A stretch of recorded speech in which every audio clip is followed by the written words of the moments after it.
नमस्कार। मैं महावीर कुशवाहा।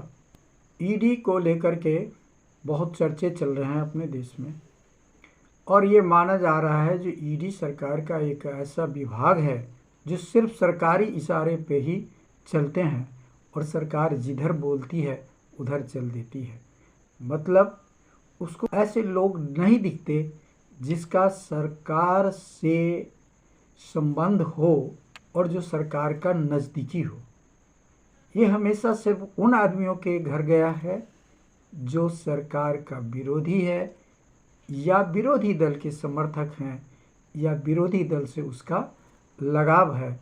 और ऐसे तमाम मामले देखने को मिला है जिसमें जो भी जब भी ईडी का छापा पड़ा है तो आदमी कुछ दिनों के बाद या तो बीजेपी में चला जाता है या बीजेपी पार्टी को सपोर्ट करने लगता है या फिर उसके मामले रफा दफा हो जाते हैं और किसी न किसी तरह से बीजेपी पार्टी के साथ उसकी सेटिंग बन जाती है।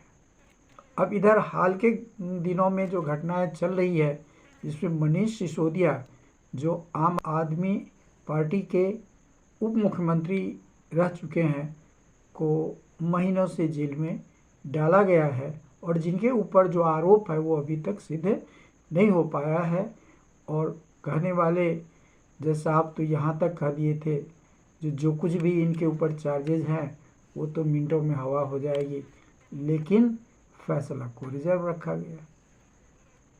अब यहाँ तो बहुत बड़ी बात हो गई जब कुछ रिकवर नहीं हो रहा है, कहीं लेन देन नहीं हो रहा है, कहीं घोटाला में नाम नहीं आ रहा है, लेकिन फिर भी पकड़ के रखे हुए हैं जो शायद कुछ मिल जाए। आम आदमी पार्टी के ही जो सीएम है दिल्ली में उनके ऊपर भी समन आ चुका और आम आदमी के पार्टी अरविंद केजरीवाल कुछ ज़्यादा ही स्मार्ट निकले और उन्होंने इस नोटिस को, इस समन को उन्होंने पॉलिटिकल मोटिवेटेड बता करके जवाब भेज दिया। सवाल ये उठता है कि ये सारे छापामारी सिर्फ विपक्ष के घर ही क्यों हो रहा है? जो कुछ भी हो रहा है वो विपक्ष से संबंधित ही क्यों हो रहा है? और ये कड़ी कोई छोटी नहीं होने वाली है। खास करके ये जो विपक्ष के ऊपर छापामारी चलता है ईडी का, वो चुनावी मौसम में कुछ ज़्यादा हो जाता है। जब भी चुनाव का समय आता है ये सारे लोग एक्टिव हो जाते हैं, बाकी इसमें सुसुप्त होते रहते हैं या इनकी गति कम हो जाती है। 95% केसेज इनके ऐसे हैं जिसमें कोई कन्विक्शन हुआ ही नहीं, तो फिर इनकी सफलता का रेट क्या है? एक आध मामले कहीं 100 में 1-2 फंस जाता है। और इधर इससे भी बड़ी बात यह हुई कि ईडी के ही 2 अधिकारी 15 लाख लेते हुए पकड़े गए हैं राजस्थान में। अब सब ये कह रहे चलो बड़ी आसानी से 15 लाख खाते में आ गए थे, लेकिन खाते में क्या आएंगे, खुद जेल की ओर चल पड़े। तो ये तो हाल हमारे ईडी का है। इधर एक महत्वपूर्ण फैसला चल रही थी सुप्रीम कोर्ट में और जिसकी अगुवाई खुद सीजेआई चंद्रचूड़ साहब खुद कर रहे थे। मामला था इलेक्टोरल बॉन्ड का। इलेक्टोरल बॉन्ड की जो व्यवस्था है वो सरकार ने कुछ ऐसी कर रखी है नए कानून और संशोधन के द्वारा कि जो भी पैसे इसमें आते हैं वो सारे चंदा एक ही पॉलिटिकल पार्टी के पास जाती है।